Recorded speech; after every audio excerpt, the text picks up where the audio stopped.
why does the U.S. government want to censor this? Well, we've got a lot of. I mean, I don't know if it's the government that's. Well, the government works with these companies like YouTube, Google. I mean, we Facebook. had this. You know, it's a big issue in the U.S. was the censoring of the information about the Hunter Biden laptop. Right. This was, you know, this was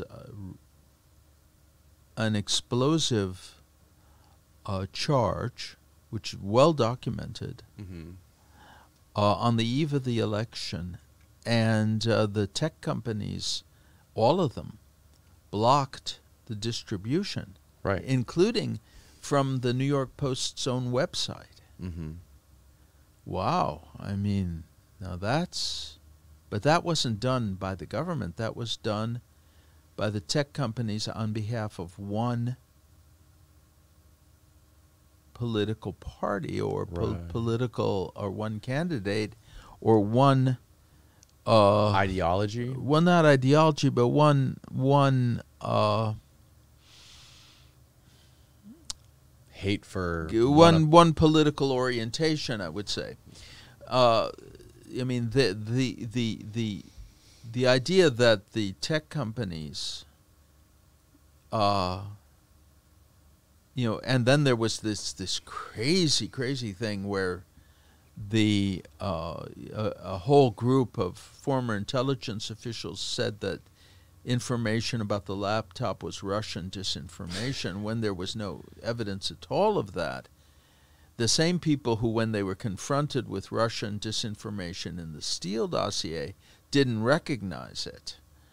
You know, obviously, this creates a real problem. But I think we have to be clear here. These are private companies that are doing this, and there's a case for taking that power out of their hands.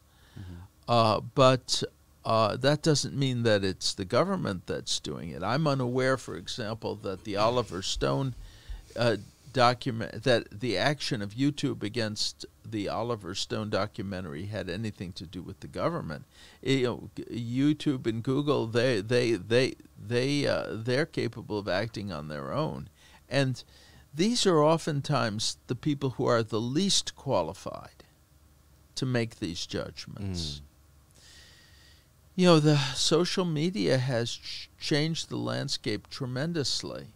I mean, that act of censorship, I mean, some people say it changed the outcome of the election. Who knows? Would a vigorous press and an absence of censorship in the social media have created a situation in which Biden was seen as too corrupted, at least by association, to be elected president? Well, we'll never know the answer to that question. There was the difference in votes was only it was 47,000 votes had changed preferences, or voters had voted instead of for Trump. He would have won. So. Do you think that Russia does meddle in our elections? Yeah, up to a point, but but it doesn't amount to a whole lot. I mean, they are just mostly because they're they're looking for things to do. We do the same thing in other countries, right? Oh well, we were very active in the American citizens in their private capacity played a huge role in the Russian 1996 election. Presidential election. What do you mean citizens? Well, consultants, private consultants, but with great government connections, and also I mean, that's a whole separate story. But the American, the Agency for International Development, we gave aid. We handed out aid to political factions that we wanted to succeed in Russia. Is this the Hillary Clinton thing? The Hillary Clinton... No. This is something different. I mean, this is civil societies, yeah. No, this was. We were very pro Yeltsin, and we were very concerned that the communists would win in 1996, and we did everything we could to foster democracy as we saw it in Russia, but we instructed people how to organize votes, how to canvass, how to create political ads, but all of our good advice went only to one side. Mm-hmm. The communists and the leftists, who were more anti-U.S., more anti-Western, they were offered the opportunity to get this information. They didn't react, and there was no attempt made to return their calls. Or, we reacted with relief. Our people reacted with relief that they didn't want our advice, so we were free to kind of give useful advice to the other side.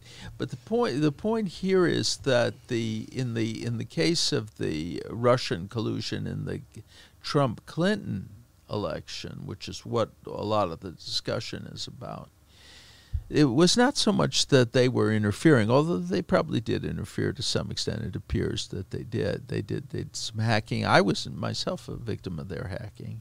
Really? And it was written about, yeah. They got into my email. But that we can come to that in a minute.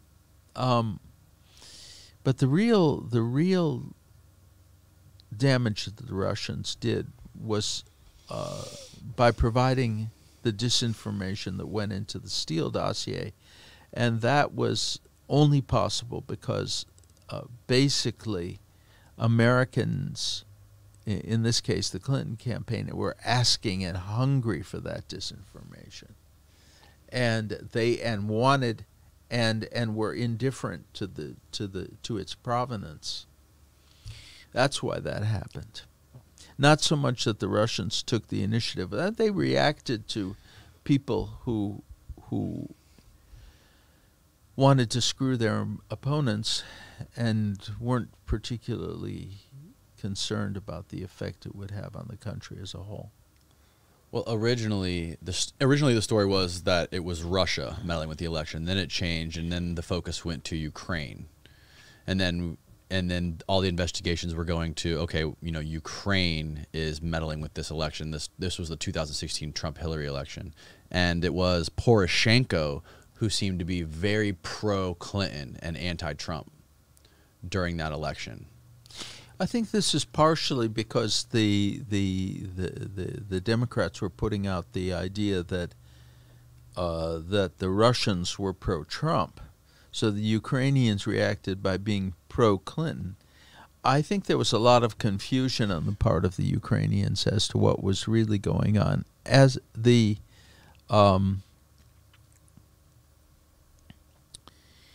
may have fallen victims of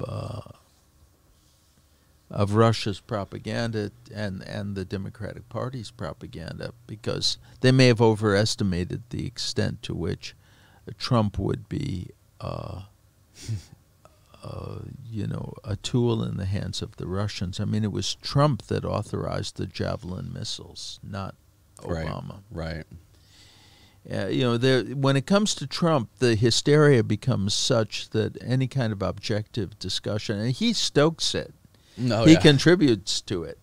But we have a situation in this country in which the level of hysteria is such that looking at Trump and what he did do and did not do and evaluating it objectively is just not possible for people.